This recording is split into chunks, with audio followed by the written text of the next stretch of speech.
सच्चे बाप आए हैं तुम्हें ज्ञान का तीसरा नेत्र देने, जिससे तुम सृष्टि के आदि मध्य अंत को जानते हो। फिर बाबा प्रश्न पूछ रहे, शेरनी शक्तियां ही कौन सी बात हिम्मत के साथ समझा सकती है? उत्तर, दूसरे धर्म वालों को ये बात समझाना कि बाप कहते तुम अपने को आत्मा समझो, परमात्मा नहीं। आत्मा समझकर बाबा को याद करो, तुम्हें कर्म विनाश होंगे और तुम मुक्ति धाम में चले जाएंगे। परमात्मा समझने से तुम्हारे भी कर्म विनाश नहीं हो सकते। ये बात बहुत हिम्मत व शेरनी शक्तियां ही समझा सकती है। समझाने का भी अभ्यास चाहिए। गीत नयनी को राह दिखाओ मेरे प्रभु, धारणा के नियमों के साथ। ये पुरानी दुनिया अब खत्म होनी है, इसलिए इस दुनिया का संन्यास करना है। दुनिया को छोड़कर कहीं जाना नहीं है, लेकिन इसे बुद्धि से भूलना है। निर्वाण धाम में जाने के लिए पूरा पावन बनना है। रचना के आदि मध्य को पूरा समझ कर नई दुनिया में उच्च पद पाना है। वरदान, किसी भी आत्मा को प्राप्तियों की अनुभूति कराने वाले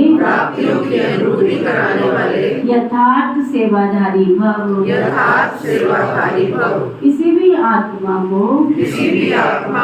प्राप्तियों की अनुभूति कराने वाले यथार्थ सेवाधारी भव।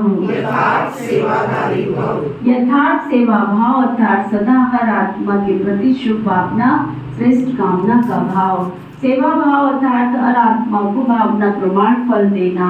सेवा अर्थात किसी भी आत्मा को प्राप्ति का मेवा अनुभव कराना। ऐसी सेवा में तपस्या साथ साथ है। जहाँ यथार्थ सेवा भाव है वह तपस्या का भाव अलग नहीं। जिस सेवा में त्याग तपस्या नहीं है वो है नामधारी सेवा। इसलिए त्याग, तपस्या और सेवा के कमाए हुए द्वारा सच्चे यथार्थ सेवाधारी बनो। स्लोगन, नम्रता और धैर्यता का गुण धारण करो तो क्रोधाग्नि भी शांत हो जाएगी। अव्यक्त इशारा, अब लगन की अग्नि को प्रज्वलित कर योग को ज्वाला रूप बनाओ। अभी निर्भय ज्वालामुखी बन प्रकृति और आत्माओं के अंदर जो तमो गुण है उसे भस्म करो। तपस्या अर्थात ज्वाला स्वरूप याद। इस याद के द्वारा ही माया प्रकृति का विकराल रूप शीतल हो जाएगा। आपका तीसरा नेत्र ज्वालामुखी नेत्र माया को शक्तिहीन बना देगा। ओम शांति शांति।